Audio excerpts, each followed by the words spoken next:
ఓం నమ శివాయ శ్రీమాత్రే నమ. అందరికీ హృదయపూర్వక నమస్కారాలు.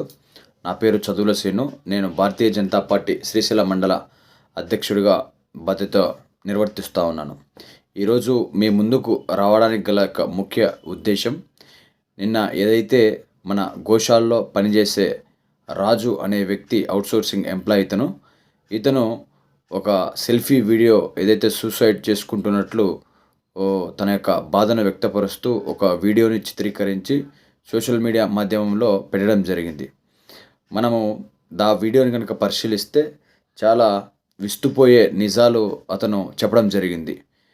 వాటితో పాటుగా మేము కూడా అసలు ఏం జరిగి ఉండొచ్చు, అసలు ఏంటి ఈ అంశాలన్నిటికీ గల మూల కారణం ఏంటి అనేసి మనము ఆరా తీయగా విస్తుపోయే నిజాలన్నీ కూడా బయటికి వస్తూ ఉన్నాయి.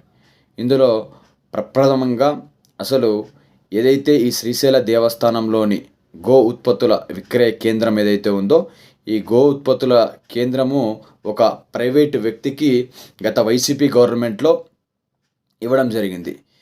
జనరల్గా ఎక్కడైనా సరే ఏ డిపార్ట్మెంట్లో అయితే మనము ఈ యొక్క ఏ డిపార్ట్మెంట్కి సంబంధించిన టెండరే ఆ డిపార్ట్మెంట్ వాళ్ళు నిర్వహిస్తారు. ఉదాహరణకి ఇంజనీరింగ్ సెక్షన్కి సంబంధించిన ఏదైనా సరే ఇంజనీరింగ్ సెక్షన్ జరుగుతుంది. గోశాలకు సంబంధించింది గోశాల ద్వారా జరుగుతుంది. అన్నదానంలో ఏదైనా కావాలంటే అన్నదానం ద్వారా జరుగుతుంది. కానీ ఇక్కడ విచిత్రం ఏంటంటే, గో ఉత్పత్తులు తయారీ అనేది ఒక టెండర్ అనేది ఇంజనీరింగ్ సెక్షన్ నుంచి ఫైల్ మూవ్ అయింది. ఇది ఒక ఆశ్చర్యకరమైన విషయం. ఇక రెండో ఆశ్చర్యకరమైన విషయం ఏంటంటే, ఈ యొక్క గో ఉత్పత్తులన్నీ కూడా దేవుడికి సమర్పించిన పుష్పాలు ఏవైతే ఉంటాయో, శ్రీ బ్రహ్మరమ్మ మల్లికార్జున స్వామికి ఆ యొక్క పుష్పాల యొక్క నిర్మాల్యంతో, అలాగే స్థానిక దేవస్థానం గోశాలలో ఉండేటువంటి ఆవు పేడతోటి వీటన్నిటిని సేకరించి ఆ యొక్క నిర్మాల్యము, ఆవు పేడ మరియు గోమూత్రము ఇవన్నీ కూడా కలిపి ఒక స్వచ్ఛమైన గో ఉత్పత్తులను తయారు చేస్తామని చెప్పి సదరు టెండర్ పొందిన తర్వాత ఇతను ఇక్కడ తయారు చేయకుండా, ఇక్కడ ఆవు పేడ తీసుకోకుండా బయట నుంచి కెమికల్ ఉత్పత్తులు తీసుకొస్తాడని చెప్పేసి అనేక సోషల్ మీడియా మరియు ప్రింట్ అండ్ ఎలక్ట్రానిక్ మీడియాలో కథనాలు వచ్చాయి. దాని మీద ఇంతవరకు దేవస్థానం అధికారులు ఎటువంటి చర్యలు తీసుకోలేదు. ఇవన్నిటిని తర్వాత ఒకానొక క్రమంలో 2024 అక్టోబర్ నెలలో అనుకుంటా, బహుశా రెడ్ హ్యాండెడ్గా ఏదైతే బయట నుంచి తెచ్చే ఉత్పత్తులు ఇతను అమ్ముతున్నాడో, ఈ ఉత్పత్తులన్నీ కూడా రెడ్ హ్యాండెడ్ అప్పటి ఈ నరసింహారెడ్డి గారికి రెడ్ హ్యాండెడ్గా పట్టుకొని కూడా అప్పచెప్పడం జరిగింది. ఈ గోశాల రాజు అనే అవుట్సోర్సింగ్ ఎంప్లాయ్. అందులో కొంతమంది మన బజరంగ్ దళ్ నాయకులు కూడా ఉన్నారు. కానీ ఇంతవరకు దానికి ఈ రోజు వరకు టిల్ డేట్ ఈ రోజు కూడా దాని మీద ఎటువంటి చర్య కూడా దేవస్థానం తీసుకోలేదు. ఇవన్నీ కూడా అలాగే ఇంకోటి, దేవస్థానం లోగో, ఎవరైనా సరే దేవస్థానం లోగో వాడుకోవాలంటే ఎవరు వాడుకోవడానికి లేదు. ఎందుకంటే ఇంత పవిత్ర పుణ్యక్షేత్రంలో ఆ దేవస్థానం లోగోని కేవలం దేవస్థానమే వాడుతుంది. అది ఆ విధంగా నియమావళి అనేది, చట్టం అనేది ఉంది. కానీ విచిత్రం ఏంటంటే, ఈ గో ఉత్పత్తుల అతను ఎవరైతే టెండర్దారుడు ఉన్నాడో, ఇతను ద్వారకా తిరుమలేశ్వర ఏజెన్సీ అని చెప్పేసి ఈ ఏజెన్సీ అతను దేవస్థానం యొక్క లోగోను వాడి సాక్షాత్తు ఈ యొక్క దేవస్థానమే తయారు చేస్తుంది అనే విధంగా అతని యొక్క ప్యాకింగ్ అదంతా కూడా రూపొందించడం జరిగింది. దాని మీద ఇంతవరకు ఎటువంటి చర్యలు తీసుకోలేదు.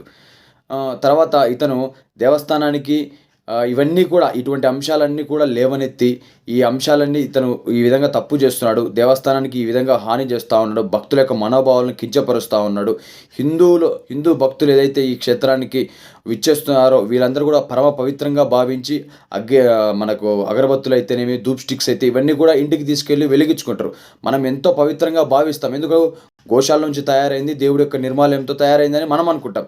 కానీ ఇక్కడ జరుగుతుంది అంటే తెర వెనుక ఇదొక కుట్రకోణం దాగి ఉంది. ఇందులో పెద్ద పెద్ద బడా తలకాయలన్నీ కూడా ఉన్నాయని చెప్పేసి చాలా స్పష్టంగా కనపడతా ఉంది. ఇవన్నీ కూడా పరిగణలో తీసుకొని ఎలాగైనా సరే ఈ వ్యక్తిని ఇబ్బంది పెట్టాలనే ఉద్దేశంతో అధికారులందరూ కూడా కుమ్మక్కయ్యి ఈరోజు ఆ వ్యక్తికి తీవ్రమైన టార్చర్ వేధిస్తూ గత 3 నుంచి 4 నెలలుగా అతనికి జీతం ఇవ్వకపోవడము, బయోమెట్రిక్ బంద్ చేయడము, ఆఫ్ చేసేసి అతని 10 రోజుల కింద అతని బయోమెట్రిక్ కూడా ఆఫ్ చేయడము. దీనికి ప్రత్యక్షంగా పరోక్షంగా కూడా చాలామంది దీని వెనక ఉన్నారని చెప్పేసి వార్తలు వస్తూ ఉన్నాయి. కాబట్టి ఎట్టి పరిస్థితుల్లో భారతీయ జనతా పార్టీ తరఫున దీన్ని తీవ్రంగా ఖండిస్తూ ఉన్నాము. దీన్ని ఎట్టి పరిస్థితుల్లో ఉపేక్షించే ప్రసక్తే లేదు. ఇటువంటి ఇతను తయారు చేస్తున్నాడు, ఇటువంటి అలిగేషన్స్ వచ్చినప్పుడు అతని మీద ఏమేమి చర్యలు తీసుకున్నారు? ఇంతవరకు ఏవైతే అగరబత్తులు అవన్నీ ఉన్నాయో వాటిని ఎందుకు మీరు కెమికల్ టెస్టింగ్ ల్యాబ్‌కి పంపియలేదు ఇంతవరకు ల్యాబొరేటరీకి? ఆ! ఇవన్నీ కూడా ఏవి కూడా మీరు పరీక్షణ చేయకుండా, ఏమీ కూడా దాని మీద ఇంతవరకు మీరు ఎటువంటి యాక్షన్ తీయకోకుండా వీళ్ళే మళ్ళీ అతనికి ప్రోత్సహిస్తూ దేవస్థానం అధికారులే మళ్ళీ అతనికి మీరు కోర్టుకు వెళ్ళండి అని చెప్పేసి అతనికి మళ్ళా ప్రత్యక్షంగా పరోక్షంగా కూడా సహకరిస్తూ అధికారులే సహకరిస్తూ అతని యొక్క అడుగులకు మడుగులొత్తడానికి వీళ్ళు తయారైనారు. మీకు దేవస్థానంలో ఉద్యోగం చేస్తే మీరు దేవస్థానం జీతాలు తీసుకుంటుంది.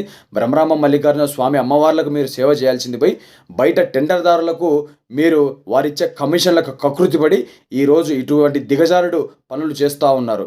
దీన్ని భారతీయ జనతా పార్టీ తరఫున తీవ్రంగా ఖండిస్తా ఉన్నాము. ఎట్టి పరిస్థితిలో ఉపేక్షించే ప్రసక్తే లేదు. దీనికోసం ఎంత దూరమైనా సరే మా భారతీయ జనతా పార్టీ తరఫున ముందుకు తీసుకెళ్తామని చెప్పేసి తస్మాత్ జాగ్రత్త. ఇక నుంచైనా సరే మీరు మేలుకొని ఇక ఇటువంటి అరాచకాలన్నీ కూడా స్టాప్ చేయాలి. కూటమి ప్రభుత్వం ఏర్పాటయింది. ఎందుకు మన యొక్క ధర్మాన్ని ఖచ్చితంగా కూడా హిందూ ధర్మాన్ని పరిరక్షించాలనే ఉద్దేశంతోటే ఈ యొక్క ఆలయాలన్నీ కూడా ఎంతో పరిరక్షణగా, పవిత్రంగా ఉండాలనే ఉద్దేశంతో ఈరోజు కూటమి ప్రభుత్వం ఏర్పాటైన క్రమంలో ఇటువంటి దిగజారుడు పనులు చేయడము, మా యొక్క కూటమి ప్రభుత్వాన్ని దిగజార్చే విధంగా అధికారులు ప్రవర్తిస్తూ ఉన్నారు. కాబట్టి దీన్ని ఈ విషయాన్ని మా యొక్క పార్టీ పెద్దల దృష్టికి కూడా ఈ సందర్భంగా తీసుకెళ్తామని చెప్పేసి మేము తెలుపుతా ఉన్నాం. జై హింద్.